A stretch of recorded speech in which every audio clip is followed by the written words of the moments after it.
Hello बच्चों, जय हिंद। कैसे हैं सभी प्यारे बच्चे। सभी बच्चों का स्वागत है स्टडी फंडा के इस यूट्यूब चैनल में।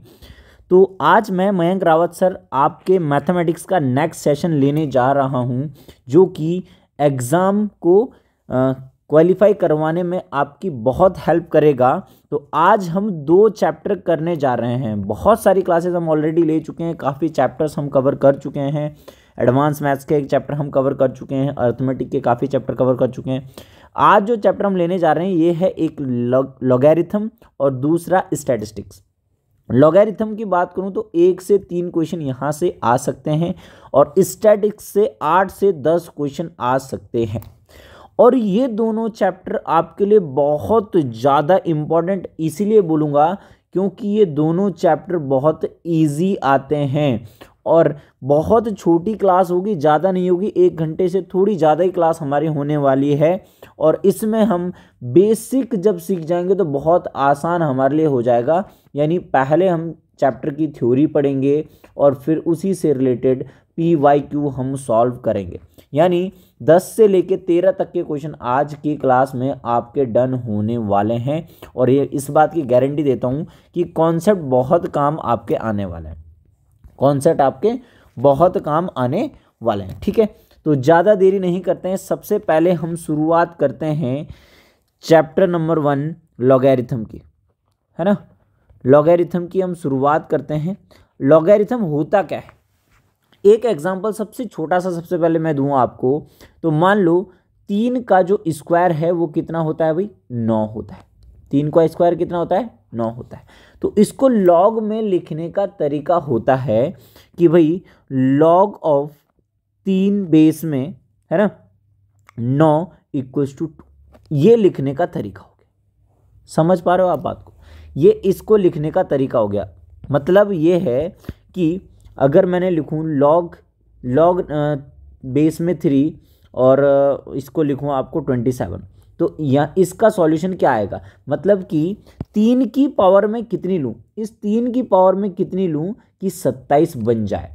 तो आप बोलोगे सर 3 ले लो, तो यानी लॉग ऑफ 3 27 की वैल्यू कितनी हो जाएगी, 3 हो जाएगी। समझ पा रहे हो, इसकी पावर इसकी पावर ये कितनी लूँ कि 27 हो जाए। उम्मीद है आपको समझ में थोड़ी थोड़ी चीज़ें आ रही होगी। यानी अगर जनरल फॉर्म में अगर मैं इसे बात करूं, जनरल फॉर्म में इसे अगर मैं बात करूं तो मान लो मेरे पास से a की power x equals to b, तो इसको लिखने का तरीका हो सकता है लॉग ऑफ बेस में a b equals to x, ये आप लिख सकते हो इसे।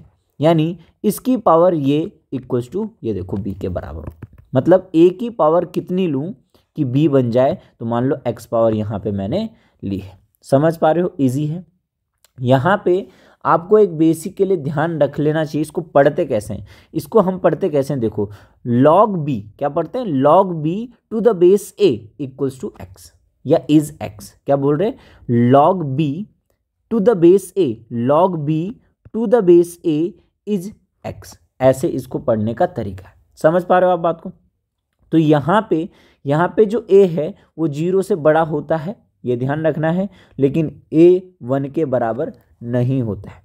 ठीक है, और जो a होती है वो पॉजिटिव रियल वैल्यू पे डिपेंड करता है। मतलब पॉजिटिव रियल वैल्यू ही होनी चाहिए, नेगेटिव में a नहीं होना चाहिए। नेगेटिव वाले की पावर को हम कंसिडर नहीं करेंगे। बात समझ में आई सभी को बात, ठीक है। और एग्जाम्पल मैं ऑलरेडी आपको दे चुका हूँ कि लॉग ऑफ, एक एग्जाम्पल और ले, तो मान लो 7 लेना है मुझे, तो मैं सामने ये 49 मुझे बनाना है, तो कितनी पावर लेनी चाहिए, 2। तो 7 की पावर 2 ही कितना होता है आपका, 49 होता है। समझ पा रहे हो आप बात को इजीली, ठीक। अब यहाँ पे मैथमेटिक्स में बात करूँ यूज़ की, तो अगर मान लो आपके पास, ध्यान से मेरी बात समझना, नोट करके आप लिख लो, अगर आपके पास कोई m की वैल्यू n ऐसे पावर्स में दे रखा, तो यहाँ पे आपको नंबर ऑफ डिजिट्स निकालने के लिए बोलेगा। ठीक है, नंबर ऑफ डिजिट्स की कितने नंबर ऑफ डिजिट इसमें यूज हुए हैं, उसको निकालने के लिए आप सीधा सीधा लॉग ऑफ m की पावर n करोगे और ये n पहले आ जाएगा, लॉग ऑफ m इसे लिखोगे। ये प्रॉपर्टीज में बताऊंगा कैसे इसमें यूज होगी। और लॉग m आपको यहाँ पे गिवन होगा। कुछ वैल्यूज जो डायरेक्ट बहुत ज़्यादा यूज एग्जाम में होती है वो मैं डायरेक्ट भी आपको याद करवाने की कोशिश करूँगा। ठीक है, तो आप लोग हेडिंग डालोगे, क्या हेडिंग डालोगे, properties of logarithm, properties of logarithm.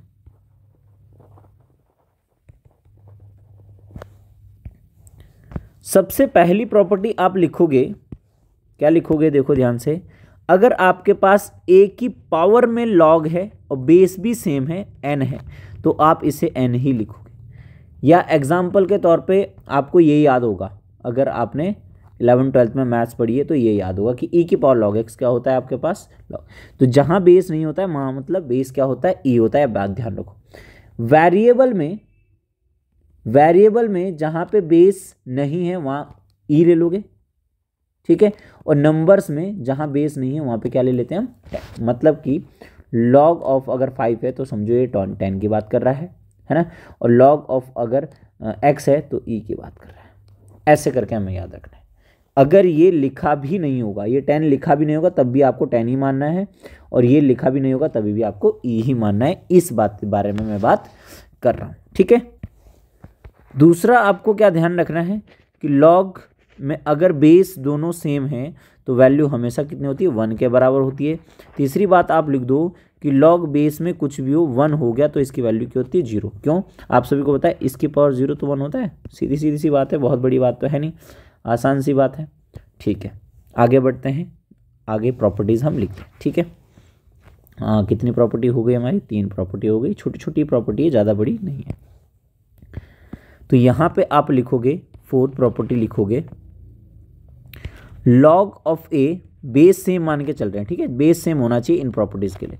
log b equals to log of A B, समझ रहे हो। यानी अगर प्लस में है कोई चीज़ें तो वो मल्टीप्लाई में हो जाती है, या मल्टीप्लाई में है तो प्लस में हो जाती है। यानी इधर से इधर भी सही है और इधर से इधर भी सही है। बात समझ में आई। 5th प्रॉपर्टी आप लिखोगे कि अगर माइनस में है, अगर माइनस में है तो वो डिवाइड में हो जाती है, या डिवाइड में है तो माइनस में हो जाती है। समझ रहे हो, ये इधर भी यूज़ होगा, ये इधर भी यूज़ होगा, ये बात आपको ध्यान में रखनी है, ठीक है। अगली प्रॉपर्टी लिखेंगे 6th नंबर की, कि अगर log ऑफ x की पावर m है तो m पीछे आ जाता है। ये बात आपको ध्यान रखना है। कुछ भी हो वेरिएबल, कुछ भी हो वेरिएबल, आप कुछ भी ले सकते हो, ये आपकी इच्छा है, कुछ भी आप ले सकते हो, कोई दिक्कत नहीं है, ठीक है। 7 नंबर की प्रॉपर्टी आप लिखोगे, log ऑफ बेस में a है मान लो और ऊपर b है ना, log b बेस a है इक्वल्स टू, तो आप इसको log b upon log of a लिख दोगे और यहाँ पे बेस चेंज कर दोगे। बेस क्या कर दोगे, चेंज कर दोगे।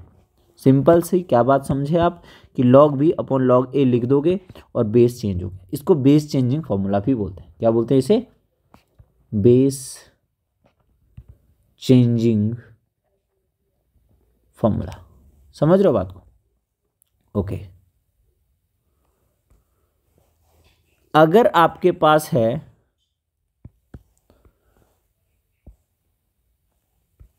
8th नंबर, अगर आपके पास है log ऑफ a की पावर है p और m की पावर है n, मतलब जो ये है log m की पावर n, बेस में a की पावर p है, बेस में भी पावर है, मतलब समझ रहे हो। तो इसे आप लिखोगे n upon p log of m base a। मतलब ये वाली जो पावर्स है, ध्यान से देखना, ये वाली पावर्स डिवाइड हो जाती है, n by P log m to the base a। समझ पा रहे हो आप बात को, ये बहुत इंपॉर्टेंट है, ये ध्यान नहीं रहता है, इसलिए इसको याद रखना भाई, ठीक है। नेक्स्ट नंबर 9 आप लिखोगे, log of a upon b अगर आपके पास है तो, एक तो माइनस वाला बता दिया, तो अगर आपको कभी बाई चांस चेंज करना है, log b अपॉन a आपको चाहिए, तो आप इसे कर दोगे रिवर्स। क्या कर दोगे, इसे आप रिवर्स कर दोगे, ठीक है भाई। बात समझ में आ रही है, नहीं आ रही है। 10, अगर आपके पास ऐसा है log a x है plus log a 1 upon x है, ठीक है, तो सिंपल यूज़ करके इसको 0 रख सकते हो, आप याद रख सकते हो, ठीक है। बात समझ में आई, ओके। नेक्स्ट लिखोगे, नेक्स्ट भी क्या, अब ये मान के चलो आपकी एक वैल्यू आपको याद करनी है कि log 0 क्या होता है, नॉट डिफाइन होता है, बस, ठीक है। log 0 नॉट डिफाइन होता है, ठीक है। दूसरा, आपको कुछ वैल्यूज़ जो है डायरेक्ट याद करनी है ना। क्या लिखोगे, लर्न डायरेक्ट। इनका यूज़ बहुत होता है, इसलिए आप डायरेक्ट ही याद करके जाओ। वहाँ पे एग्ज़ाम में दिया रहता है पर घुमा फिरा के दिया रहेगा, और लर्न करके रखोगे तो कैलकुलेशन आपको नहीं करनी पड़ेगी। नंबर 1, लॉग बेस में 10 2 की वैल्यू याद रखोगे क्या होती है 0.300102। 5 वैल्यू तक याद रखनी है आपको, और 4 का मैक्सिमम यूज़ करना है आपको कैलकुलेशन में। 4 का यूज़ तो करना ही चाहिए। पॉइंट से लेके 2 तक मोस्टली करते हैं ना, लेकिन यहाँ पे लॉग में 4 तक करना है, तभी आंसर सही आता है, नहीं तो पॉइंट में गड़बड़ा जाता है। ठीक है, लॉग 10 की वैल्यू याद रखोगे 0.47712। लॉग ऑफ 5 की वैल्यू याद करोगे आप 0.69897, और लॉग ऑफ 7 की आप वैल्यू याद करोगे, बेस सब में 10 ही मान के चलना है, मैंने आपको बताया था। ये वैल्यूज़ आपको डायरेक्टली लर्न करनी, ठीक है, लर्न करनी है। तो एक बार रिवाइज कर लेते हैं। लॉग 2 की वैल्यू बेस 10 में 0.30102, लॉग 3 की वैल्यू 0.47712, और 0.69897। 5 लॉग 5 की वैल्यू, लॉग 7 की वैल्यू हो जाएगी 0.84509। ये वैल्यूज़ आपको याद करनी है। अब हम करेंगे प्रीवियस ईयर क्वेश्चन की प्रैक्टिस। तो करते हैं पहला क्वेश्चन आपकी स्क्रीन में, जो 2017 फर्स्ट के एग्ज़ाम में आया था, और जो नंबर ऑफ़ डिजिट निकालने की बात मैंने कही थी कि इसी में ज़्यादातर इसमें यूज़ होता है। तो फिर नंबर ऑफ़ डिजिट निकालना है आपको 2 की पावर 40 में, समझ पा रहे हो। तो आपको कुछ नहीं करना है, आपको वैल्यू फाइंड करनी है लॉग ऑफ 2 की पावर 40, समझ पा रहे हो। 2 की पावर 40 की आपको सिर्फ वैल्यू याद करनी, ठीक है, मतलब याद नहीं करनी, सॉरी, निकालनी है। ठीक है, अब देखो आपको मैंने एक फॉर्मूला लिखवाया था लॉग ऑफ m की पावर n, मतलब ऐसे कुछ लिखा था, वेरिएबल पे फोकस मत करना, ऐसा कुछ लिखाया था। फिर बोला था कि ये पावर पहले आ जाती है n into log of m हो जाएगा। यानी यहाँ पे भी अगर सॉल्व करूँगा तो 40 इंटू लॉग 2 हो जाएगा, है ना। लॉग 2 की वैल्यू मैंने याद भी करवाई थी, लिखवाई भी थी, और यहाँ पे गिवन भी है। कई बार नहीं भी गिवन होगी तो भी आप कर सकते हो, मैंने आपको log 2 की वैल्यू अभी अभी लिखवाई है। ठीक है, तो log 2 बेस में 10 ही होता है, आपको पता है। तो 40 इंटू 0.301, है ना। तो 4 एकम 4, पहले तो 0 लगा दो, 4 एकम 4 हो गया, और 4 0 4 3 12 हो गया। कितने के बाद पॉइंट है? 3 के बाद। ठीक है, तो 12 पॉइंट समथिंग है। क्या है? 12 पॉइंट समथिंग है। तो भाई आप बोलो 12 से एक ज़्यादा ही है, और नंबर ऑफ डिजिट्स तो आपका इंटीजर में ही होगा, इंटीजर यानी नेचुरल नंबर में ही होगा, है ना। तो आप बोलोगे कि 12 से जस्ट ज़्यादा अगर लेना है तो आप लोगे 13, यानी इसका आंसर हो जाएगा 13 डिजिट होंगे अगर मैं इसको कंप्लीट सॉल्व करूं 2 की पावर 40 को। 2 की पावर 40 का मतलब हो गया कि 2 इंटू 2 इंटू 2 इंटू 2 ऐसे ऐसे करके 40 बार लिखना है। इसमें नंबर ऑफ डिजिट कितना होगा? तो सिंपल तरीके से बहुत मुश्किल हो जाएगा, आपको बताइए। 2 की पावर 10 तक तो हमें याद भी रहता है 1024। 2 की पावर 11 करूँगा तो 2048 हो जाएगा, है ना। 2 की पावर 12 करूँगा तो 4096 हो जाएगा। यानी देख लो 2 की पावर 12 में ही 4 डिजिट है ना, 4 डिजिट है। तो 13 डिजिट तक जाने में बहुत बड़ा नंबर, इसका मतलब 2 की पावर 40 है। तो सिंपल तरीके से हम नहीं कर सकते, ये आपको क्लियर हो ही रहा होगा। ठीक है भाई, अगला क्वेश्चन देखो ध्यान से। 2017 के सेकंड एग्जाम में ये आया है आपका। ठीक है, अब देखना ध्यान से, आपको log 6 की वैल्यू गिवन है, log 8 की वैल्यू गिवन है। ठीक है, then what is the value of log of 8000 base 10 plus log of 600 base में 10। ठीक है, तो अगर इसको मैं सॉल्व करना चाहूँ तो इसको तोड़ना मरोड़ना पड़ेगा भाई, तोड़ना मरोड़ना पड़ेगा। मुझे क्या निकालना है? देखो ध्यान से, मुझे निकालना है log ऑफ बेस में 10 8000, है ना, प्लस log ऑफ बेस में 10 600। समझ पा रहे हो बात को? अब मैं इसे चेंज करूँगा, देखना ध्यान से। आपको क्या ध्यान रखना है? सेम पावर वाली चीज़ों का ज़्यादातर ध्यान रखना है। 8 इंटू 1000 मैं इसे लिख सकता हूँ, है ना। तो मैं लिखूँगा log ऑफ बेस में 10 8 इंटू 1000, है ना, प्लस log ऑफ बेस में 10 है, इसे लिख सकता हूँ 6 इंटू 100। ठीक, 8 अब log 8 मेरे पास है तो उसको छेड़ने की जरूरत है नहीं, क्योंकि log 8 की वैल्यू मेरे पास है। और log 6 भी देखेंगे ध्यान से कैसे कैसे करेंगे इसे टैकल। देखो ध्यान से, ये मल्टीप्लाई में आपको बोला था log ऑफ ए बी अगर आता है तो आप log a plus log of b इसे लिखोगे, ठीक है। तो आप लिखोगे इसे log ऑफ बेस में 10 8 प्लस log ऑफ बेस में 10 और ये 1000 है। बात समझ में आई। अब यहाँ पे भी लगाओगे आप सेम चीज़, सेम कंडीशन यहाँ पे भी लगाओगे। कलर चेंज कर देता हूँ ताकि आपको पता चल जाए इसको सॉल्व कर रहा हूँ। ये लिखोगे आप log बेस में 10 6 प्लस log बेस में 10 ऑफ 100। अब देखो, इससे पहले जो मैं बता रहा हूँ डायरेक्ट स्टेप आप जब सीख जाओगे तब कैसे लिखोगे मैं बताता हूँ। अभी पहले मुझे प्रॉपर एक बार बताने दें ध्यान से, ठीक है। log 8 की वैल्यू आपको पता है कितनी दे रखी है, 0.9031। ये log 8 की वैल्यू आपको दे रखी है, ठीक बात है। प्लस ये देखो ध्यान से, ये तो 10 का क्या है, 10 की पावर कितनी है, 3। ये कितनी है, 10 की पावर 3। तो मैं इसे लिख सकता हूँ log ऑफ बेस में 10 10 की पावर 3। अभी मैं लंबा इसीलिए बता रहा हूँ क्योंकि पहला दूसरा क्वेश्चन ही है, ठीक है। वैसे मैं कोशिश करूँगा कि लंबा ही बताऊँ ताकि आपको चीज़ें समझ में आना मेन काम है आपका, है ना। log 6 की वैल्यू आपको गिवन है कितनी है, 0.7782, ठीक है। प्लस log ऑफ 10, ये 10 का स्क्वायर है, ठीक है।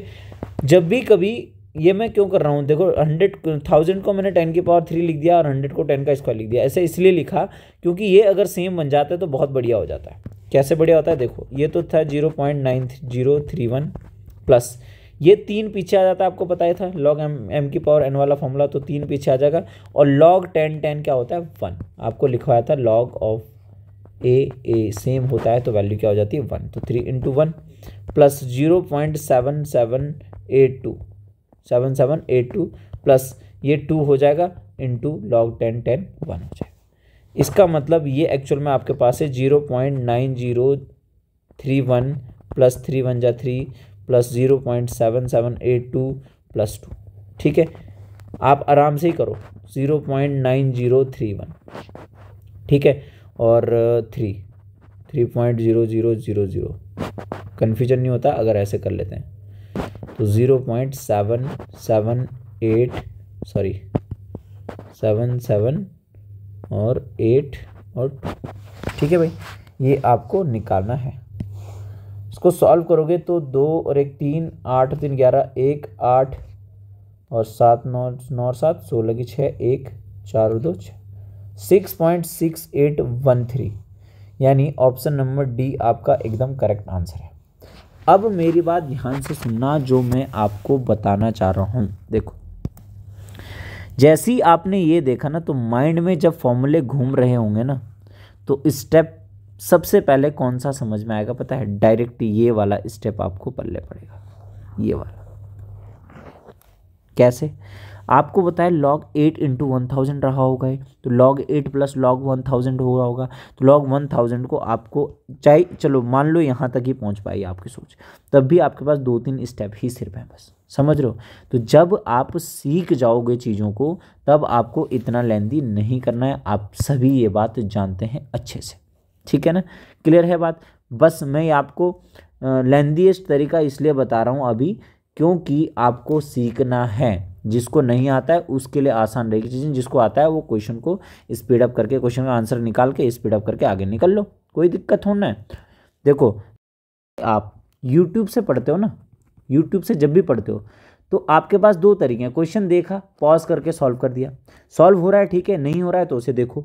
अगर आपकी अच्छी स्पीड है तो 2 की स्पीड में देख लो, नहीं स्पीड है तो 1.5 में देख लो, और ठीक नॉर्मल है तो नॉर्मल में भी देख सकते हो। आपके पास ऑप्शन है बहुत सारे, यूट्यूब में पढ़ना बहुत आसान हो गया है, ठीक है ना।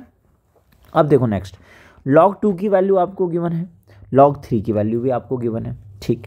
अब आपको निकालना है log ऑफ 0.72 बेस में 100 है, ठीक है। तो सिंपल है, log ऑफ 100 बेस में क्या है आपके पास 100 है, और 0.72 को आप 72/100 लिख सकते हो, नहीं लिख सकते हो, ठीक है। इसे लिख सकते हो आप log of 100 72 minus log of 100 base में 72 लिख सकते हो आप, समझ रहे हो बात को। नहीं, ये 72 log 100 है भाई, नीचे तो 100 है ना। आपको बताया था log of a upon b हो जाता है log of a minus log of b। ठीक है, ये हो गया। अब आपको ये तो 1 हो गया, ये वाला क्या हो गया 1, बेस में सेम है। आपको बताया था log ऑफ बेस में a है, यहाँ भी a है, तो आंसर क्या हो जाएगा 1 हो जाएगा। ये देखो आप ध्यान से, log ऑफ 100, ये 8 इंटू 9 करो। 8 इंटू 9 क्यों बोल रहा हूँ मैं, ध्यान से देखो, अप्रोच पे ध्यान दो। 8 तो होता है 2 का क्यूब और 9 होता है 3 का स्क्वायर, तो log 2 log 3 की वैल्यू हमें पता है, तो इजीली हो जाएगा। ठीक है, वैसे स्क्वायर क्यूब इन सब के लिए ही आप इसको इसके तोड़ने के बारे में सोचा करो, है ना। ऐसे नहीं कि कुछ भी करो 18 गुणा 4 कर दो, है ना। तो स्क्वायर जो स्क्वायर या फिर क्यूब के बारे में आपको सोचना है, पावर 4 के बारे में सोचना है, तो ही इसी तरीके से चेंज आप करा करो। समझ पा रहे हो ना बात को। ठीक है, तो 8 इंटू 9 माइनस ये कितना हो गया 1 हो गया।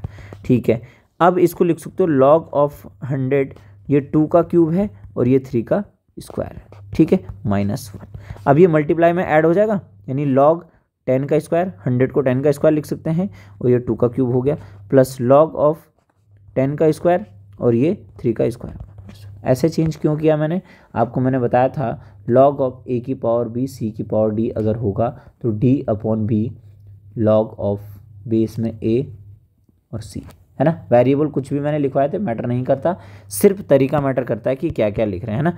यहाँ पे लिखना है 3/2, है ना, क्या है 3/2 log ऑफ 2 बेस में 10।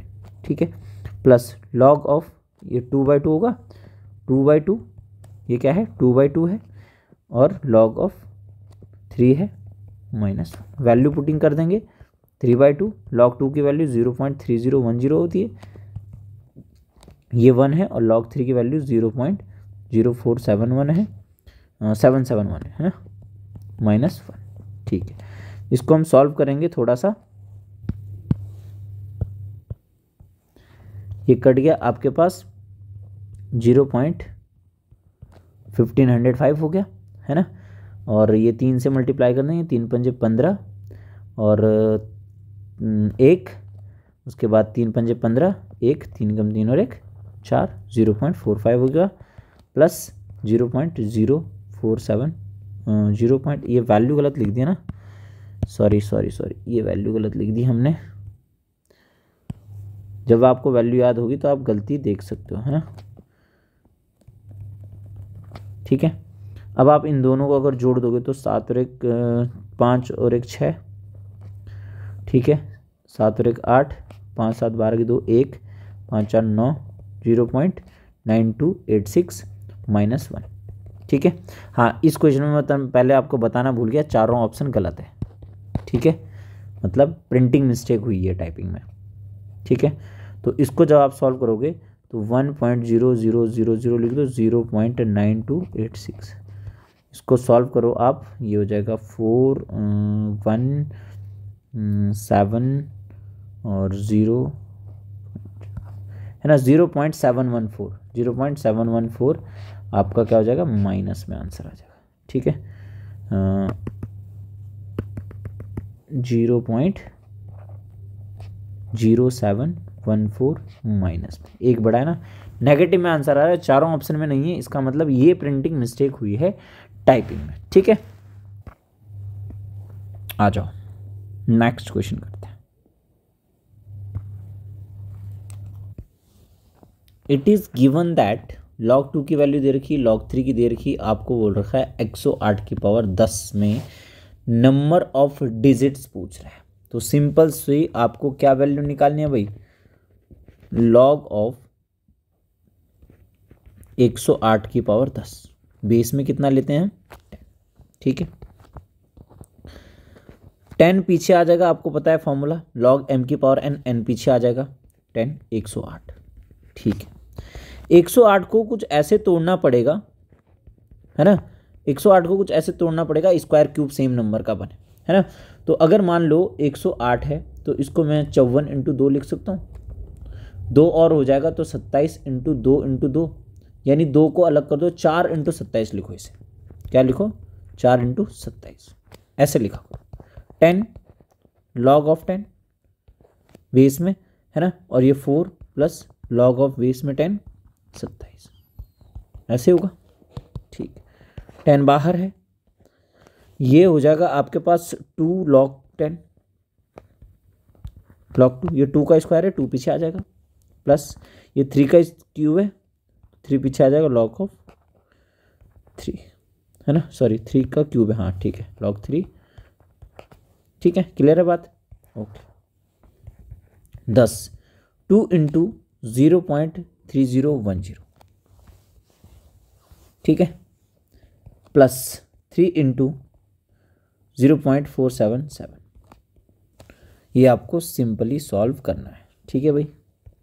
तो 10 ये मल्टीप्लाई कर दोगे आप, 301 है, 301 को लिख सकते हो 602 0 पॉइंट, प्लस 3 सते 21, 3 सते 21 और 2 23, 2 3 चौको 12 और 2 14, 3 के बाद पॉइंट है 1.431, ठीक है। 10 2 और 1 3 3 6 4 10 0 1 2 पॉइंट ये हो जाएगा, है ना। तो 10 से जब मल्टीप्लाई हो जाएगा तो 20.33 बोल सकते हो आप इसे, और 20.33 का मतलब कितने डिजिट होंगे, एक बढ़ा देना है 21, यानी ऑप्शन नंबर सी यहाँ पे आपका करेक्ट आंसर होगा, ठीक है।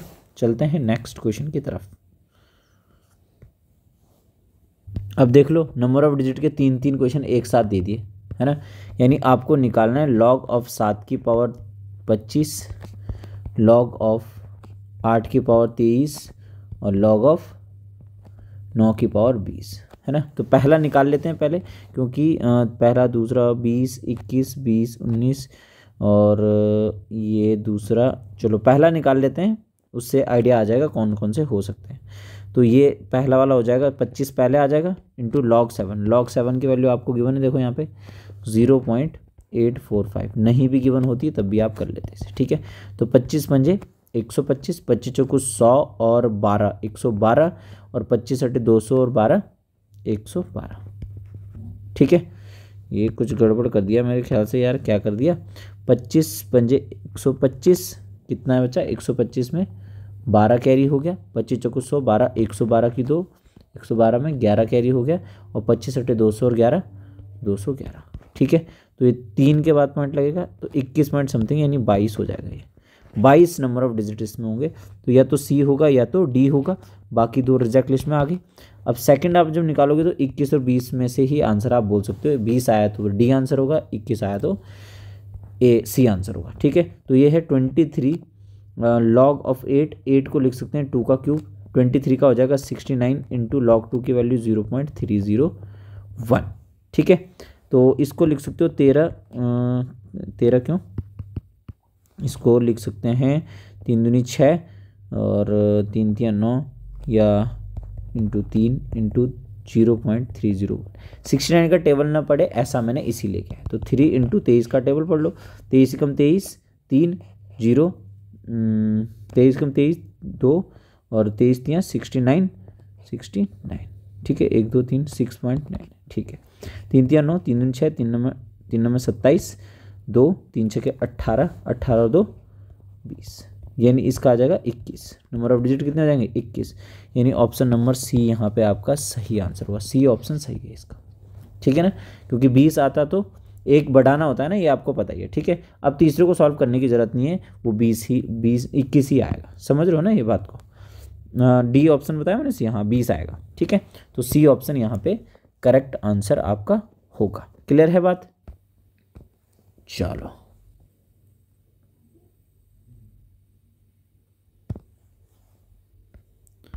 इस क्वेश्चन में क्या पूछा है देखेंगे ध्यान से, क्या बोल रहा है, the side of a triangle, आप बोलोगे ज्योमेट्री तो नहीं आएगी, ज्योमेट्री नहीं आई, अभी देखना ध्यान से, are 30 centimetre 28 centimetre and 16 centimetre respectively, side दे रखी 3, ठीक है।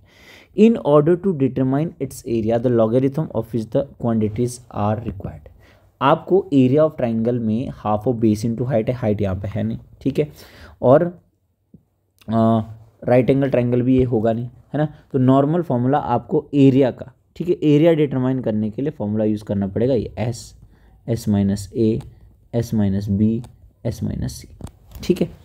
The logarithm of which the quantities are required, किसकी पावर, किस क्वांटिटी की आपको ज़रूरत पड़ेगी, ये पावर ऐसी है ना, इसका मतलब क्या है, ये जो भी है इसकी पावर हाफ है।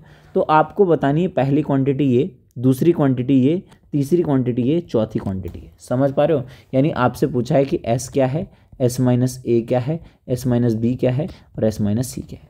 इनकी पावर ही तो हाफ है, तो लॉगरिथम का मतलब ही है पावर में बात करना। समझ पा रहे हो बात को? तो आपको सबसे पहले चाहिए एस, तो एस चाहिए तो सबको जोड़ दो, 30 30 60 58, 58 58 और 10 कितना हुआ आपके पास, 68, 68 और 6 कितना हुआ, 74/2। तो 74/2 हो जाएगा, 2 3 6, 1 बचा, 2 7 14, 37 1 हो गया। अब 37 तो यहाँ पे है, यहाँ कुछ 37 है नहीं, और यहाँ पे भी 37 है, यहाँ पे भी 37 है, यहाँ पे भी 37, 3 जगह 37 है। ठीक है, अब देखो एस माइनस ए मतलब 37 माइनस 30, 37 माइनस 30 7, 7 कहाँ पे नहीं है, यहाँ पे नहीं है 7, इसको तो रिजेक्ट कर दो, बाकी 3 इसमें भी 7 नहीं है। ठीक है, एस माइनस बी मतलब 37 माइनस 28 9, 9 कहाँ पे नहीं है, यहाँ पे है, 9 यहाँ पे है। अच्छा 3 तो रिजेक्ट हो गए, तो डी बचा अब बस, है ना, 3 रिजेक्ट हो गए और अब बचा डी, आपके पास करेक्ट आंसर हो जाएगा। बहुत आसान, बहुत सिंपल क्वेश्चन मैं इसे बोलूँगा, बस आपको क्वालिटी पता होनी चाहिए, क्वालिटी नहीं, ये पता होना चाहिए कि क्वेश्चन में बोलना क्या चाह रहा है। बहुत आसान सा क्वेश्चन है, बस लॉगरिथम की बात कर रहा है, इसीलिए थोड़ी कन्फ्यूजन हो गया, 4 वैल्यूज़ कहाँ से आ गई, 3 तो वैल्यू है। तो इस तरीके का क्वेश्चन भी आपके पास आ सकता है। ठीक है, एक आखिरी प्रश्न आज के लॉगरिथम का आपके लिए। अब यहाँ पे देखो X Y Z with equilateral triangle, X Y इसमें 7 है, तो सारी 7 हो गई भाई, इक्विलेटरल ट्रायंगल है तो ये भी 7 7 7 हो जाए। A denotes the area, then what is the value of A, तो ए की वैल्यू चाहिए आपको, यानी ए एरिया हो जाएगा √3/4 ए स्क्वायर, मतलब 7 का स्क्वायर 49, यानी 49 √3/4 हो जाएगा। ठीक, अब आपको ये चीज़ गिवन है, क्यों गिवन है, इनमें वैल्यूज़ की कुछ ज़रूरत पड़ेगी। ठीक है, अब वैल्यूज़ की ज़रूरत log 2 की भी पड़ सकती है, log 3 की भी पड़ सकती है, log 7 log 5, ये सब की वैल्यू ज़रूरत पड़ सकती है। तो इसीलिए मैंने आपको याद करवाया था, ये गिवन दे रखा उन वैल्यूज़ को फाइंड करने के लिए। कैसे पता चलेगा, देखो आपको निकालना है log of 10 में बेस a की पावर 4। ठीक है, तो a आपके पास गिवन है, निकाल दिया है हमने 10, 49 √3/4 है ना, की वैल्यू कितनी हो जाएगी यहाँ पे 4। ठीक है, 4 पहले आ जाएगा, आप सभी को पता है, तो जगह log ऑफ ये 4 बाहर ले लेते हैं, 49 √3 माइनस जो डिवाइड है वो ऐसे हो जाएगा log 4, है ना, ये हो जाएगा 4 log of 49 plus log of √3, multiply में था तो ऐसे कर सकते हैं, माइनस log ऑफ 4। इसको जब चेंज करोगे तो ये तो 7 का स्क्वायर है ना, ये 3 की पावर हाफ है, तो ये 2 log 7 हो जाएगा, प्लस ये हाफ है, पावर हाफ है ना ये, तो हाफ पहले आ जाएगा, log 3 हो जाएगा, और ये 2 का स्क्वायर है तो 2 log 2। देखो अब ये बहुत बड़ा क्वेश्चन हो जाता अगर आप वैल्यू याद नहीं करते, समझ पा रहे हो ना। तो अब आपको सिंपली वैल्यू याद करनी थी, तो 4 × 2 × log 7 की वैल्यू क्या होती है भाई, 0.8450, प्लस हाफ ऑफ log 3 की वैल्यू क्या होती है 0.4771। ठीक है, माइनस 2 × log 3 की वैल्यू क्या होती है 0.3010। ठीक है, ये सॉल्व करना आपका काम है। मैं आपको आंसर बता देता हूँ, जो इसका आंसर है वो है ऑप्शन नंबर ए। तो 5 पॉइंट समथिंग आएगा, 5.3070 में लिख देता हूँ डायरेक्ट, मुझे तो आंसर पता है ना, आपको ये जोड़ने का काम करना है। अब तो बढ़ते हैं नेक्स्ट, जो हमारा चैप्टर था जिसका नाम मैंने आपको बताया है स्टैटिस्टिक्स। ठीक है, क्या बताया भैया, स्टैटिस्टिक्स। स्टैटिस्टिक्स में आप सभी को पता है आंकड़ों के बारे में बात होती है, और आंकड़ों को कहा जाता है डेटा। तो सबसे पहले हम ये देखते हैं कि इनमें क्या क्या टर्म्स यूज़ होने वाले हैं। ठीक है, तो डेटा आप सभी को पता है, हिंदी में इन्हें कहते हैं आंकड़े। इनको इकट्ठा करके एक उसके बारे में स्टडी करने को ही हम क्या कहते हैं भाई, स्टैटिस्टिक्स कहते हैं। ठीक है, डेटा बेसिकली 2 टाइप का होता है, एक होता है प्राइमरी डेटा, ठीक है, जो कि खुद से कलेक्ट किया जाता है। खुद से का मतलब आप घर घर जाके पॉपुलेशन को गिन रहे हो और उसको पता कर रहे हो, ठीक है, तो प्राइमरी है। दूसरा सेकेंडरी। सेकेंडरी डेटा का मतलब क्या हो गया कि आपने किसी गांव के बारे में, आपको पॉपुलेशन के बारे में, हाइट के बारे में, एज के बारे में पता करना है, आपने दूसरे किसी गांव का डाटा उठा दिया पंचायत से, है ना, तो वो आपका सेकेंडरी डेटा हो गया। जब आप खुद से कलेक्ट करते हो तो प्राइमरी डेटा हो गया, या दूसरों का डाटा इकट्ठा किया हुआ कलेक्ट करते हो तो उसे हम कहते हैं सेकेंडरी डेटा हम कहते हैं, ठीक है। अब आप हेडिंग डालोगे यहाँ पे क्लासिफिकेशन ऑफ डेटा। क्या डालोगे? Classification of data.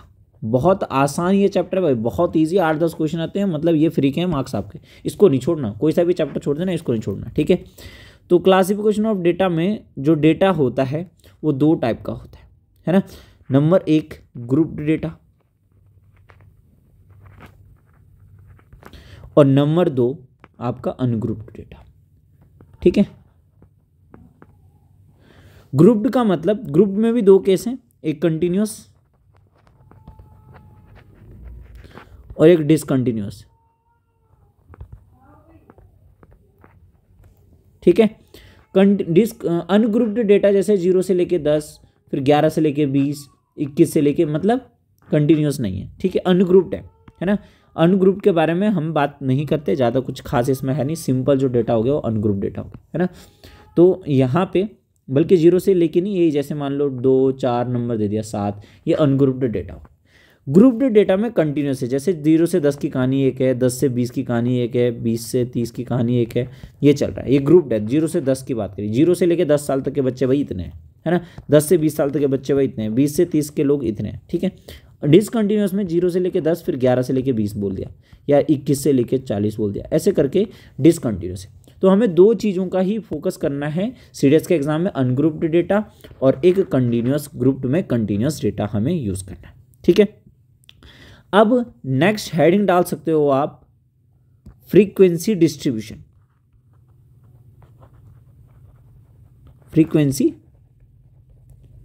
डिस्ट्रीब्यूशन, ठीक है, स्पेलिंग देख लो भाई, डिस्ट्रीब्यूशन, ठीक है। तो इसमें 2 टाइप की फ्रीक्वेंसी डिस्ट्रीब्यूशन आपको मिलेगी। एक होती है आपकी discrete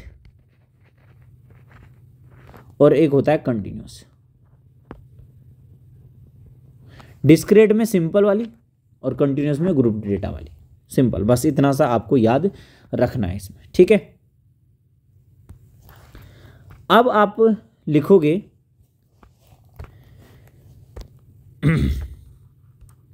graphical representation of frequency distribution.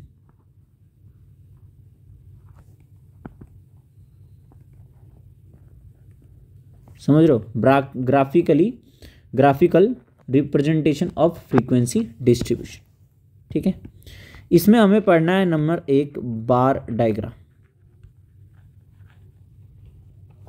Number 2 पढ़ना है पाई। अभी मैं एक एक करके इनको बताऊंगा, इनके बारे में डिटेल। Number 3 histogram. नंबर 4 आपके पास है फ्रीक्वेंसी डिस्ट्रीब्यूशन, और नंबर 5 आपके पास है ऑजिव। ऑजिव 2 टाइप के, लेस देन ऑजिव और मोर देन ऑजिव। इनके बारे में डिटेल डायग्राम कैसे बनता है और इसके बारे में क्या क्या पूछा जा सकता है ये पढ़ेंगे। अब एक एक करके इसको देखते हैं हम, ठीक है। सबसे पहले डायरेक्ट बुक के क्वेश्चन मैंने खींच दिए ताकि आपको अच्छे से आपके माइंड में क्लैरिटी हो जाए। एक एक चीज़ की सारी चीज़ लिख देता हूँ, नोट्स में आपको डायरेक्ट समझ में नहीं आएगा, ठीक है। तो graphically representation of frequency distribution, ठीक है। Bar diagram, bar diagram only the length of bars is taken into consideration. ये लेंथ हो गई इसकी, है ना, डायग्राम में देखते जाना साथ साथ आप, ठीक है। ये लेंथ हो गई इसकी, लेंथ ही कंसिडर की जाती है, ठीक है। उसके बाद बोल रहा है the width of bar diagram can be any, ये जो चौड़ाई है कुछ भी रखो तुम, लेकिन तीनों की सेम होनी चाहिए, but width of the all bars is same, कुछ भी रखो ये आपकी इच्छा है, लेकिन सबकी फिर सेम ही बनानी पड़ेगी आपको, बस इतना आपको ध्यान रखना है। बात समझ में आई सभी के, ठीक है भाई। अब यहाँ पे देखना ध्यान से, एक चीज़ और यहाँ पे इम्पॉर्टेंट हो गया आपके लिए, ठीक है। ये तो सेम हो गया, each of these lengths of horizontal axis, ये तो ठीक है। हुज लेंथ, ये देखना है ध्यान, वी इरेक्ट अ रेक्टेंगल, ठीक है। क्या बोल रहा है, length of the horizontal axis whose height is proportional to the frequency of the class, इसकी जो हाइट है ना वो डायरेक्टली प्रोपोर्शनल टू है किसके, फ्रीक्वेंसी ऑफ क्लास की, ये बात आपको ध्यान रखनी है। Height is proportional to frequency of class, तो फ्रीक्वेंसी डिनोट कर रही है मतलब ये ऊपर वाले की, बस सिंपल सी बात ये, ठीक है। बात करते हैं नेक्स्ट की पाई डायग्राम। पाई डायग्राम आपका होता है सर्कुलर में, simple. A pi diagram consist of a circle divided into many sectors, बहुत सारे सेक्टर्स इसमें दिख रहे हैं आपको, है ना। और there are classes into frequencies, each part of data marks certain central angle, या तो सेंट्रल एंगल में होगा या परसेंटेज में होगा कहीं कहीं, ठीक है। तो टोटल 360 होता है। इसमें क्या बोल रखा, वी डिवाइड 360 प्रोपोर्शनल, ये सबको पता है, ठीक है। सेंट्रल एंगल इस तरीके से आप निकाल सकते हो, और भी तरीके हैं जो मैं आपको क्वेश्चंस में बताऊंगा, ठीक है भाई। हिस्टोग्राम भी सेम बार डायग्राम की तरह, बट यहाँ पे जो आपके रेक्टेंगल्स हैं ये चिपके हुए हैं, ठीक है। बार डायग्राम में आपने देखा दूर दूर थे, ये दूर दूर थे, और यहाँ पे आपके चिपके हुए मिलेंगे हिस्टोग्राम, ठीक है। यहाँ पे मेनली क्या याद रखना है कि कोई गैप नहीं इसमें होता। Histogram is a set of adjacent angle, ठीक है। उस एरिया इज, यहाँ पे याद रखना है कि area is proportional to the frequency of the given continuous frequency distribution, ठीक है। वहाँ पे जो बार डायग्राम था उसमें जो आपकी फ्रीक्वेंसी पे थे, हाइट का प्रोपोर्शनल था फ्रीक्वेंसी, यहाँ पे एरिया का प्रोपोर्शनल है फ्रीक्वेंसी में, ठीक है। इतना हमको यहाँ पे ध्यान रखना है। फ्रीक्वेंसी पॉलीगन, ये इस टाइप के जो डॉट डॉट डॉट डॉट करके बने हुए हैं, ये फ्रीक्वेंसी पॉलीगन में आपके यूज़ होते हैं, ठीक है भाई। To draw the frequency polygon and ungrouped frequency distribution we plot the points which abscissa मतलब एक्स कॉमा, वाई मतलब ऑर्डिनेट, ठीक है, as the variate values and the, ये तो आपको दर्शाना आता है कोऑर्डिनेट ज्योमेट्री में, एज करस्पॉन्डिंग फ्रीक्वेंसी के अकॉर्डिंग, ठीक है। These plotted points are joined by the straight line obtain the frequency polygon, बहुत सिंपल है, कुछ भी नहीं, इसके बारे में ज़्यादा क्वेश्चन बनेंगे नहीं आपके, ठीक है। ऑजिव एक होता है लेस देन ऑजिव, एक मोर देन ऑजिव होता है, ठीक है। क्यूमुलेटिव फ्रीक्वेंसी कर्व, ठीक है। तो when we plot the upper class limit along X axis में और वाई एक्सिस में, ऐसे चलता है ना, तो एक्स एक्सिस में आपको बोल रहा है upper limit and the cumulative frequency along the Y axis, C F. Cumulative frequency क्या होती है, जैसे मान लो 0 से 10 की बात कर रखी है, 10 से 20 की बात कर रखी है, 20 से 30 की बात कर रखी है, इसकी 0 से 10 2 लोग हैं, ये 3 लोग हैं, 5 लोग, तो सी एफ आपका क्या होता है, आप सभी जानते हैं, ये 2 यहाँ पे लिख देना होता है, ये 2 जोड़ देते हैं 5, और ये जोड़ देते हैं 10, तो ये आपकी क्यूमुलेटिव फ्रीक्वेंसी होगी। तो एक साइड अपर क्लास लिमिट रखनी है यानी 10, दूसरी साइड 2, 10,2, ऐसे 20,5, इस तरीके से बनता है आपका ओजिव, ठीक है। लेस देन ओजिव क्या होता है, राइजिंग कर्व, और मोर देन ओजिव क्या होता है, फॉलिंग कर्व, ठीक है। तो ये काफ़ी है इतनी डिटेल, और ये वाला आपका लेस देन ओजिव और मोर देन ओजिव के बारे में डिटेल बोली गई, ज़्यादा कुछ खास इसमें है नहीं, ठीक है। अब जो बहुत इम्पॉर्टेंट चीज़ है आपके लिए वो है आपका मेजरमेंट ऑफ सेंट्रल टेंडेंसी। क्या, measurement of central tendency. Measurement of central tendency मतलब मीन मीडियन मॉड हमें बताना है मेनली, बस। तो 3 चीज़ों के बारे में पढ़ना है हमें, मीन,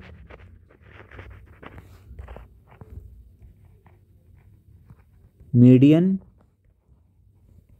और मॉड, ठीक है। मीन का मतलब माध्य, मीडियन का मतलब माध्यिका, और मॉड का मतलब आपका हिंदी में बहुलक। अपनी लैंग्वेज में बोलूं अगर तो ये होता है एवरेज, औसत आपने पढ़ा है अच्छे से, और एवरेज के क्वेश्चन आपको दिखेंगे बहुत सारे यहाँ पे। मीडियन का मतलब होता है बीच की वैल्यू, बीच की वैल्यू अरेंज करने के बाद, असेंडिंग ऑर्डर में लिखने के बाद, ठीक है। और बहुलक यानी मॉड का मतलब सबसे ज़्यादा बार आने वाली संख्या, सबसे ज़्यादा बार आने वाली संख्या। ठीक है, समझ पा रहे हो आप बात को। अब मीन को अच्छे से पढ़ते हैं। पहले मीन में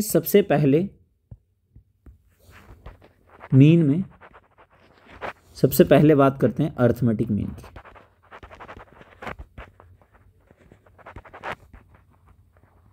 ठीक है, अर्थमेटिक मीन की बात करते हैं।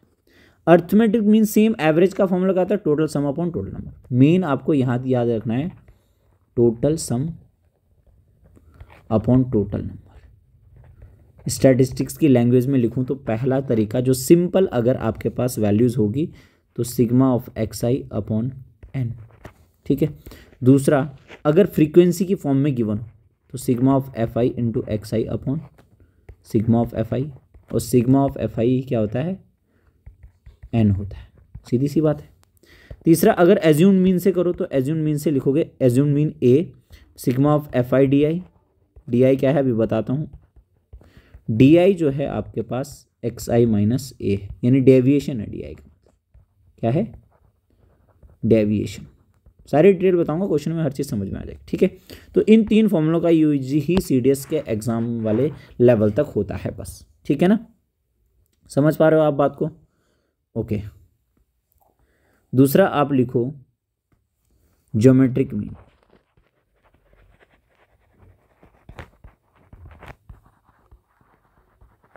क्या लिखो, ज्योमेट्रिक मीन। तो ज्योमेट्रिक मीन कुछ नहीं, जैसे मान लो geometric mean of A B C D का पूछा है, तो ज्योमेट्रिक मीन हो जाएगा आपके पास, इसका निकालना है ना, तो सबको मल्टीप्लाई कर दो। ए बी सी डी की पावर 1/4, जितने हैं 1/4। जैसे मान लो पूछेगा 2 × 3, 2 और 3 का ज्योमेट्रिक मीन बताओ, तो तुम बोलोगे 6 की पावर 1/2, यानी √6। सीधा सीधा दो वैल्यू की पूछा जाएगा तो ए बी रूट, आपको सभी को पता है, तो कितनी भी वैल्यूज हो उसकी पावर 1/, उतना हो जाता है। ठीक है, बहुत सिंपल है। ठीक है, नेक्स्ट लिखोगे आप हार्मोनिक मीन। नेक्स्ट लिखोगे थर्ड हार्मोनिक मीन।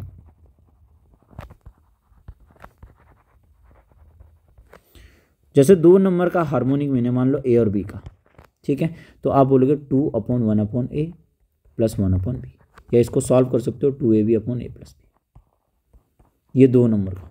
बहुत सारे नंबर हैं, अगर ज़्यादा नंबर हैं तो जितने भी नंबर है अपॉन 1/, पहला नंबर मान लो x1 है, दूसरा x2 है, ... 1/xn तक।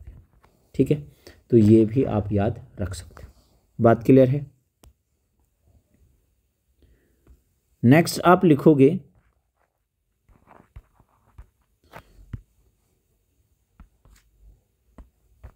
Relation between AM arithmetic mean, geometric mean और हार्मोनिक मीन। ठीक है, क्या लिखोगे कि AM जो होता है ज्योमेट्रिक मीन के स्क्वायर डिवाइड बाई HM के बराबर होता है। इस पे बेस्ड भी क्वेश्चन आए हैं प्रीवियस ईयर में। ठीक है, अब आप नेक्स्ट हेडिंग डालोगे मीडियन। क्या डालोगे, मीडियन, मतलब माध्यिका। ठीक है, तो अगर सिंपल सीरीज आई आपके पास,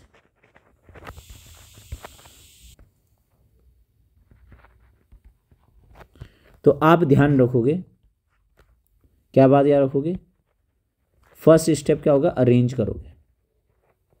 दूसरा स्टेप क्या होगा, बीज की संख्या। आप रट्टा नहीं मारोगे n/2 + 1 / 2, नहीं।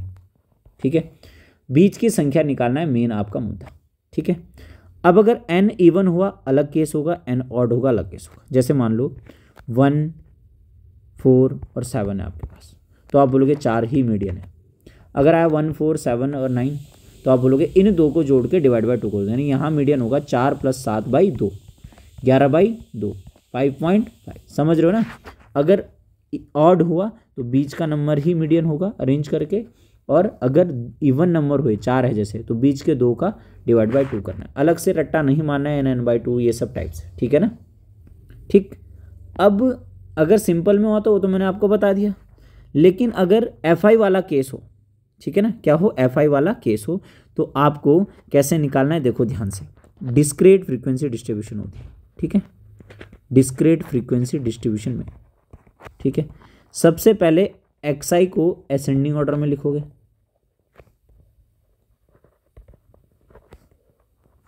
ठीक है, पहला स्टेप। दूसरा स्टेप क्या लिखोगे आप, n/2 निकालोगे। तीसरा n/2 के जस्ट बाद वाला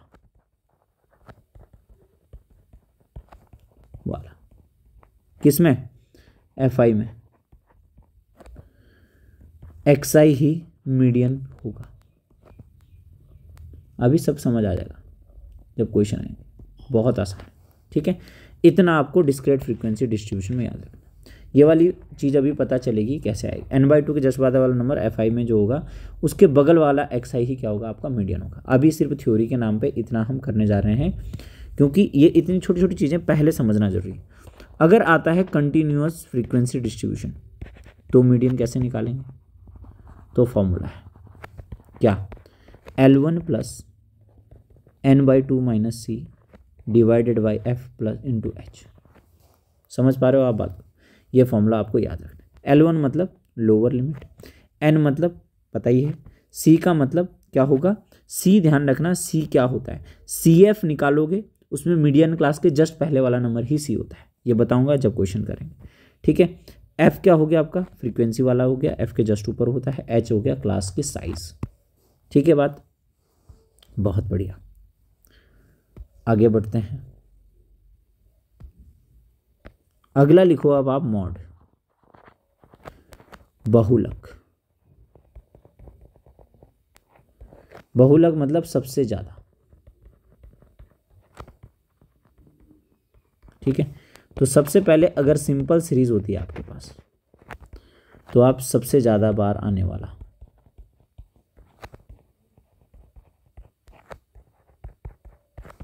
सबसे ज्यादा बार आने वाला। दूसरी चीज, डिस्क्रीट फ्रीक्वेंसी डिस्ट्रीब्यूशन होता है, तो सबसे ज्यादा फ्रीक्वेंसी वाला, ज्यादा फ्रीक्वेंसी वाला XI, ठीक है। और अगर मान लो कंटिन्यूस हुआ, कंटिन्यूस फ्रीक्वेंसी डिस्ट्रीब्यूशन आया अगर आपके पास, तो आप मॉडल ग्रुप निकालोगे पहले, और मॉड हो जाएगा आपके पास L1 मतलब lower limit, F minus F1 upon F2F minus F1 minus F2 into H, ठीक है। और ये फॉर्मूला कैसे कैसे यूज होगा तो क्वेश्चन में हम सीखेंगे, फिलहाल हमें इतनी थ्योरी समझनी है, ठीक है। एक रिलेशन लिख लो मीन मीडियन मॉड में, कि मॉड जो होता है 3 into median minus 2 into mean होता है, सेम इसका, तो ये बात आप याद रखोगे। तो इतनी थ्योरी आपको याद रखनी है। इसके बाद हम करेंगे PYQ, और PYQ से आपको बहुत सारी चीज़ें ऐसे लगेगा कि एवरेज चैप्टर भी हम पढ़ रहे हैं, ठीक है। तो बहुत आसान ये चैप्टर है। अब करते हैं इसके क्वेश्चंस। पहला क्वेश्चन देखते हैं, क्या बोल रहा है, what is the geometrical mean the variate which takes the value of this. Geometrical mean बताया था कि जिनका भी ज्योमेट्रिक मीन अगर पूछा जाता है तो सभी नंबर्स का मल्टीप्लाई कर देते हैं, यानी 210 into 201 into 102 into 20 into 12 into 10 into 2 into 1 into 0, बस इसकी पावर हो जाएगी जितने भी हैं, 1 2 3 4 5 6 7 8 9, यानी 1/9 ये होगा, ठीक है। अब आपको साफ दिख रहा है कि कोई भी नंबर अगर 0 से मल्टीप्लाई हो जाता है तो 0 की वैल्यू 0 ही हो जाएगी, यानी ऑप्शन नंबर डी यहाँ पे आपका एकदम करेक्ट आंसर होगा, ठीक है। नेक्स्ट क्वेश्चन देखते हैं, बहुत ही आसान सा क्वेश्चन है, नेक्स्ट भी देखेंगे ध्यान से। इफ द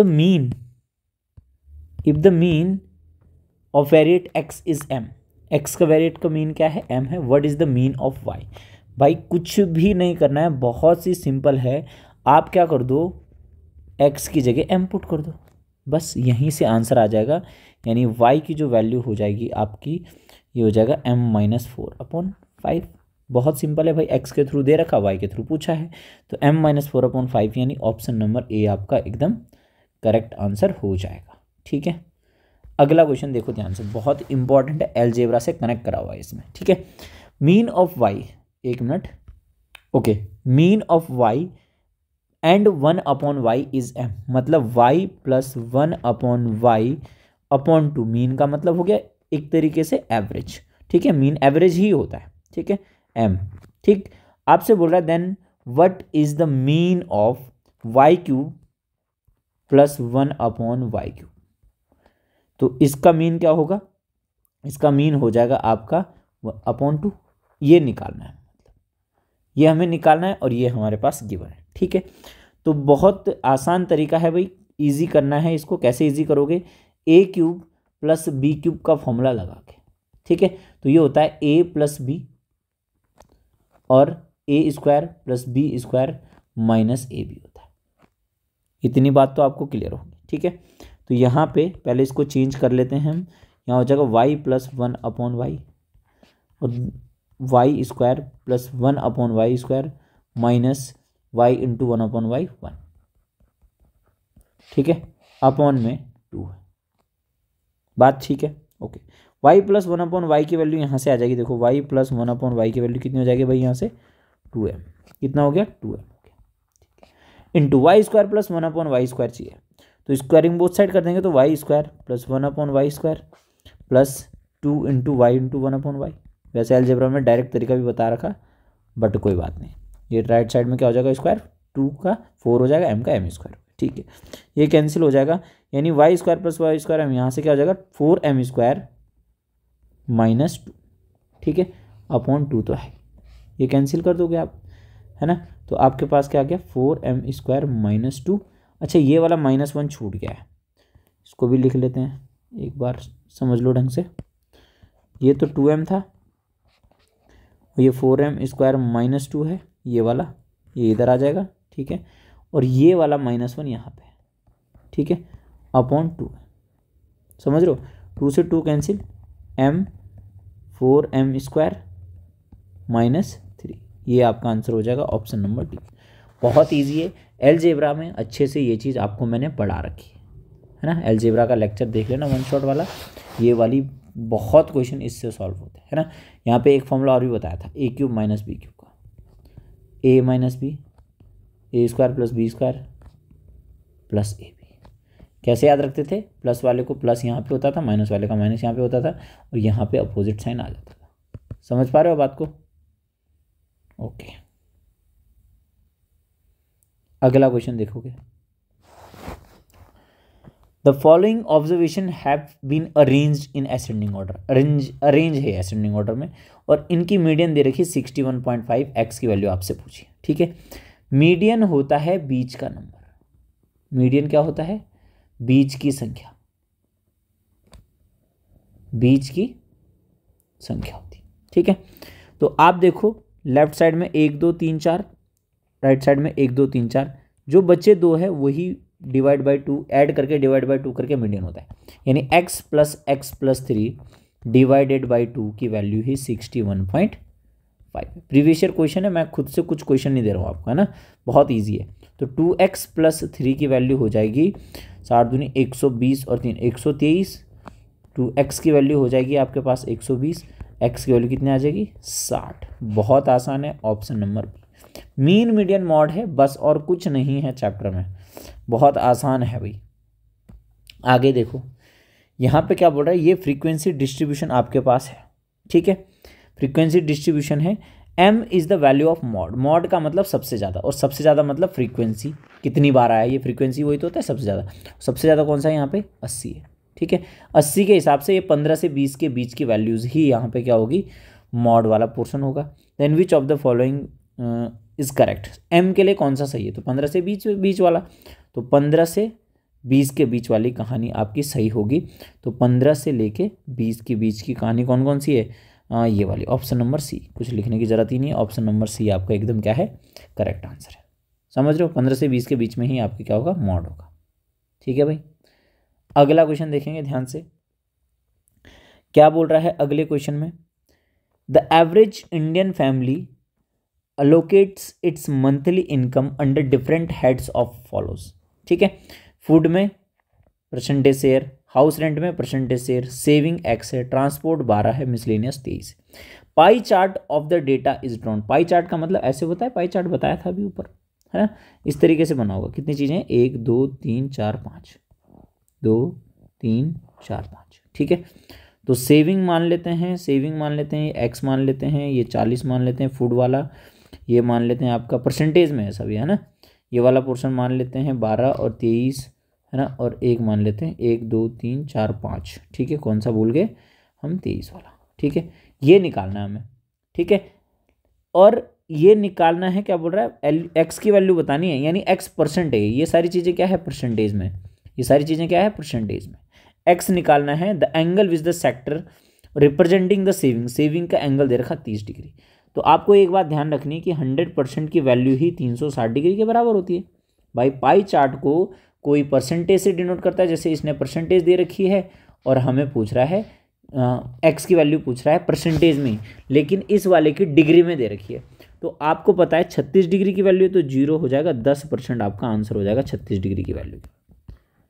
ये हो गया 10%, यानी ऑप्शन नंबर सी। कुछ भी तो नहीं करना था भाई, पूरा राउंड 100% है, और पूरा राउंड डिग्री में बोलूँ तो 360 है। तो हमेशा ही क्या रखना है आपको, 100% की वैल्यू 360 डिग्री के बराबर। फिर डिग्री की पूछेगा परसेंटेज में, तो उसके हिसाब से उतने डिग्री की वैल्यू निकाल लोगे। समझ रहे हो बात को, बहुत सिंपल है, ईजी तरीका है। ठीक है, नेक्स्ट क्वेश्चन देखते हैं। From a series of 50 observation, 50 observation यानी नंबर है 50। ठीक है, N observation which is 45 is dropped but the mean remains the same. Average का क्वेश्चन हो गया एक तरीके से, मैंने बताया था नंबर लिख दो, एवरेज यानी मीन लिख दो, और टोटल लिख दो। ठीक है, तो नंबर ऑफ ऑब्जर्वेशन पहले कितने थे 50, इनका कुछ एवरेज रहा होगा, तो कितना हो जाएगा टोटल 50x।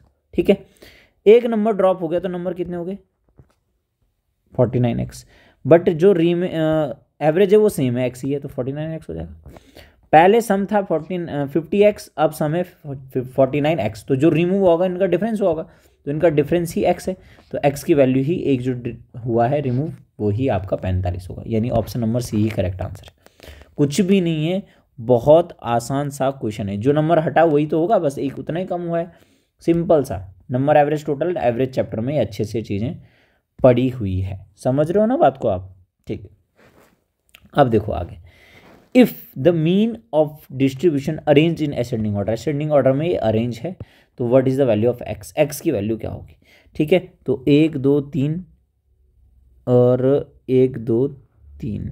ठीक है भाई, समझ रहे हो, और ये 1 2, समझ रहे हो बात को। इनका मीन निकालना है, तो इनका मीन तो दे रखा 8 होगा इन दोनों के बीच में लगभग, 1 2 3 4 इधर, 1 2 3 4 इधर। ठीक है, यहाँ पे होगा 8। ठीक है, ये तो ठीक है, इसका मतलब मीन का जरूरत ही नहीं है, तो ये वैल्यू है आपके पास एक्स की वैल्यू 9 से 15 के बीच में होगी, 9 से बड़ी होगी 15 छोटी, क्योंकि असेंडिंग ऑर्डर में है। क्या है, असेंडिंग ऑर्डर में है। लेकिन एक्स की वैल्यू अब इस सी में और इस डी में थोड़ा सा कंफ्यूजन है। अब बच्चे सोचेंगे कि 9 से बड़ा ही है या 15 से छोटा ही है। ठीक है, अब मैं आपको बता दूं, अगर ये सीरीज ऐसे होगी 1 3 5 7 9 और 9 और फिर इसको ले लिया 8 और फिर से ले लिया, सॉरी एक्स को ले लिया मैंने 9, ठीक है, और फिर 15 ले लिया, 17 ले लिया। ठीक है, तो क्या ये गलत होगा, इसका मीन भी तो 8 ही होगा, इधर भी 4 है ना, और इधर भी 4, तभी भी 8 ही है मीन, इन दोनों के हिसाब से ही मीन निकलेगा। या फिर यहाँ 15 भी रख दें तब भी, यानी इक्वल भी चलेगा, डी ऑप्शन यहाँ पे आपका करेक्ट आंसर होगा। ठीक है भाई, बढ़ते हैं नेक्स्ट क्वेश्चन की तरफ। देखो ध्यान से, set A B C contain 5 numbers each.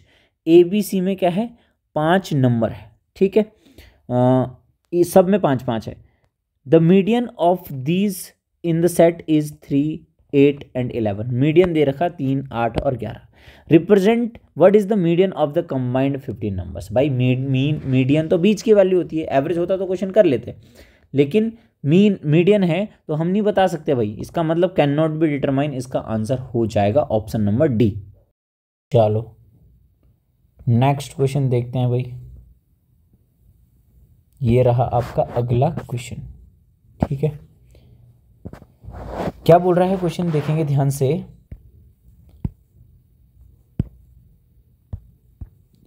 15 candidates appear in an examination. 15 candidate exam में अपीयर हुए। ठीक है, the marks of the candidates who passed in examination is 10, 6, 7, 8, 8, 9, 6, 5, 4 and 7। What is the median of marks of the 15 candidates. 15 candidate से ध्यान दो। ठीक है, अगर ये कितने देख लेते हैं, 1, 2, 3, 4, 5, 6, 7, 8, 9, 10, 10 ये हैं, यानी 5 फेल हुए होंगे। और फेल वाले ये मान के चलो आप, अब यहाँ पे फेल होने का मतलब 0 मार्क्स है। जब नहीं दिया होगा आपको तो 0 मार्क्स मान के चलो। तो 5 हो गया, 1, 2, 3, 4 और 5 ये हो गया। अब असेंडिंग ऑर्डर में बाकियों को लिखो। तो सबसे छोटा 4 है, कितनी बार है, एक ही बार है। 5 एक बार और एक ही बार 5 है। ठीक है, 6 आपको दिख रहा है 2 बार, 7 भी 2 बार, 8 भी 2 बार और 9 भी 2 बार। ठीक है, 1, 2, 3, 4, 5, 6, 7, 8, 9, 10। ठीक है, अब इनका आपसे पूछा है क्या, मीडियन। क्या पूछा है, मीडियन। तो 5 ये इधर, 1, 2, 3, 4, 5 ये इधर, ओके, 2 इधर, 2 इधर, ये आपका मीडियन हो गया कितना, 6 आपका मीडियन, यानी ऑप्शन नंबर ए आपका करेक्ट आंसर होगा। चलो नेक्स्ट क्वेश्चन करते हैं भाई।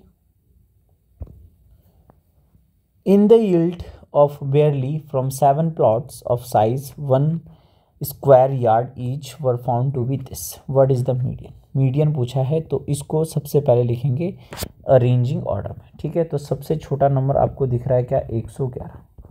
उसके बाद आपको दिख रहा है 141, उसके बाद आपको दिख रहा है 154, फिर 175 दिख रहा है। ठीक है, उसके बाद दिख रहा है 176, फिर 180 और 190। सबसे पहले किस में लिख दिया आपने, असेंडिंग ऑर्डर में लिख दिया। कितने हैं, 1, 2, 3, 1, 2, 3, ये आपका मीडियन हो गया, यानी 175 आपका मीडियन हो जाएगा। बहुत आसान है, कोई दिक्कत नहीं है। ऐसे ऐसे क्वेश्चन आ रहे हैं, देख रहे हो आप, मतलब बहुत इजी चैप्टर है, इसको तो आप नेगलेक्ट कर नहीं सकते, छोड़ नहीं सकते। ठीक है, which one of the following measures of central tendency will be used to determine the average size of shoes sold in the shop। Shop में अगर कोई शॉपकीपर है वो कौन से वाले साइज़ को ज़्यादा प्रेफर करेगा, तो जो एवरेज है मतलब वो इस तरीके से कैसे होगा, ज़्यादा बिक रहा होगा, तो ज़्यादा बिक रहा होगा तो मॉड ही ज़्यादा बिकना माना जाएगा। ठीक है भाई, सिंपल सी चीज़ है ना, जो सबसे ज़्यादा बिकता है उसी को बार बार वो लाता रहेगा। ठीक है, नेक्स्ट देखो आप, when the class intervals have equal width, class interval equal, height of the rectangle is histogram frequency of the class के प्रोपोर्शनल होता है। बताया था ये बात। ठीक है, अच्छे से ढंग से थ्योरी में लिखवाई गई थी। ठीक है भाई, अगला क्वेश्चन देखो ध्यान से। The ages of 7 family members are this and this। ठीक है, 7 लोग हैं, नंबर ऑफ पीपल, टोटल इनका आ जाएगा, इनको ऐड कर देंगे सबको। ठीक है, या एवरेज निकाल लेंगे, सबको जोड़ देंगे, 60, 40, 100, 138 और 18, 156 और 12, 166, 68 और 7, 175। 175 तो टोटल हो गया, एवरेज कितना हो जाएगा, 175/7। तो 7 दूनी 14, 3 7 5 35, 25 एवरेज हो गया। ठीक है, ये प्रेजेंट की बात हो रही है। After 5 years a new member aged X years is added if the mean of the family now goes up to 1.5 years। तो पहले एक काम करते हैं, इन 5 मेंबर्स को ही, जो ये 7 मेंबर हैं, इनको पहले 5 साल बाद लेके जाते हैं। इन्हीं 7 मेंबर की बात कर रहा हूँ मैं, अभी मैंने जो एक्स एज का ये एक्स्ट्रा ऐड हुआ उसके बारे में बात नहीं कर रहा हूँ। तो एवरेज जो है आपका कितना बढ़ जाएगा, 5 बढ़ जाएगा 5 साल बाद। तो आपको बताया था सब बढ़ रहे हैं, सब 5-5 बढ़ेंगे, तो भाई 5 ही एवरेज बढ़ जाएगा, 30 हो जाएगा, 210, 7 21, 210 टोटल एज हो जाएगी। 5 साल बाद ही निकाल देते हैं बच्चे के साथ। तो बच्चा मतलब X साल का जो भी ये हुआ है, पैदा हो नहीं हुआ, इसने सिर्फ ऐड करने के लिए बोला है। एवरेज बढ़ गया, 1.5 बढ़ गया, इसका मतलब 26 पॉइंट कितना हो जाएगा, 5 एवरेज। 7 पंजे 35 की 5 ठीक है। 7 पंजे 35 की 5 हासिल 3, 7 छके 42 और 3 45, 4 7 दूनी 14 और 4 18 यहाँ पे हो जाएगा। ठीक है, सही करा हमने। 7 पंजे 35 की 5 हो गया आपके पास, 7 नहीं, अरे पर्सन ज़्यादा हो गया ना यार, 1 मिनट, हाँ 1 पर्सन एक्स्ट्रा हो गया ना, तो 8 हो गए। 5 साल बाद 8 लोगों की, 5 साल बाद 7 लोगों की 210 थी, तो ये 26 पॉइंट कितना हो गया 5।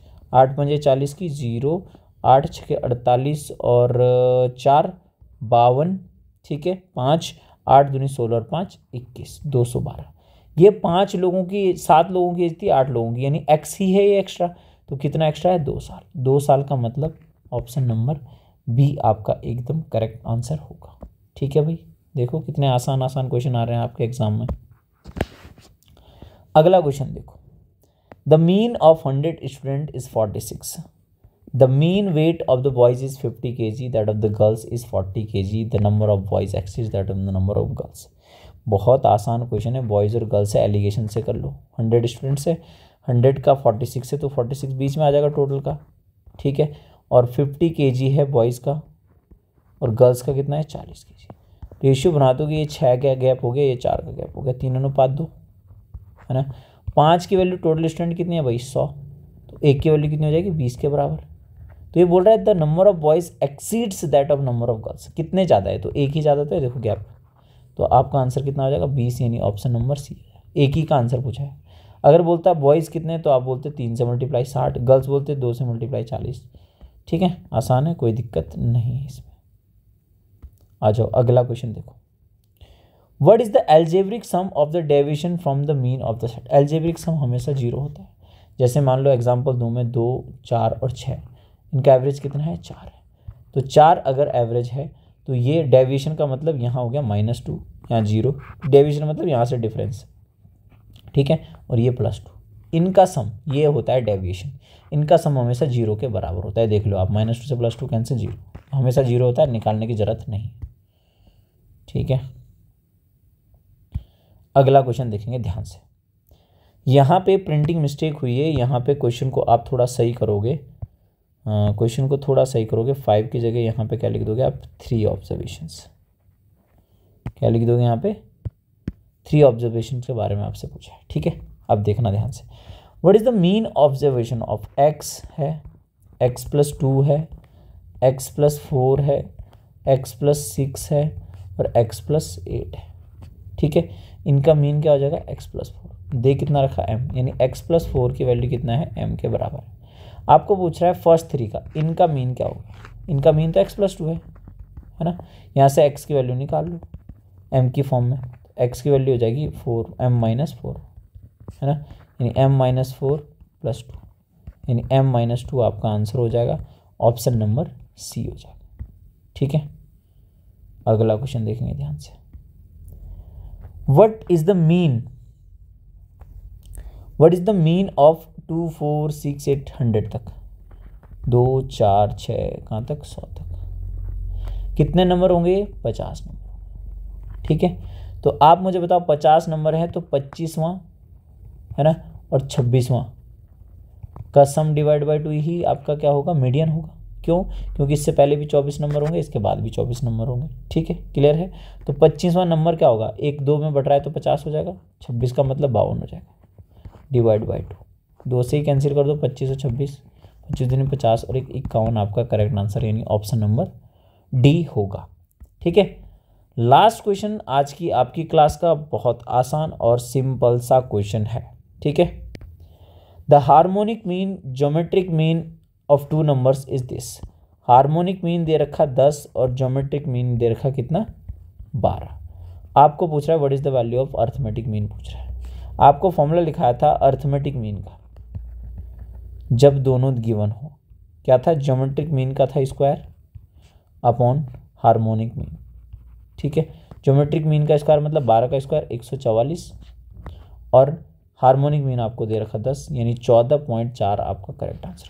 बहुत आसान चैप्टर है भाई, दोनों ही चैप्टर बहुत आसान थे, और स्कोर बहुत अच्छा कर सकते हो आप इसमें से, है ना। 10 क्वेश्चन कम से कम यहाँ से आते हैं, और प्लस 2 क्वेश्चन आपका नेक्स्ट चैप्टर से जो अभी करा हमने लॉगरिथम। ठीक है, तो बहुत ईजी है, आप अच्छे मार्क्स इसमें ला सकते हो, ज़्यादा प्रैक्टिस करके आराम से, है ना। इन दोनों चैप्टरों को नहीं छोड़ना है किसी भी हाल में, ठीक है। बाकी मिलते हैं आपको नेक्स्ट क्लास में, तब तक के लिए बाय बाय, टेक केयर, जय भारत, जय हिंद।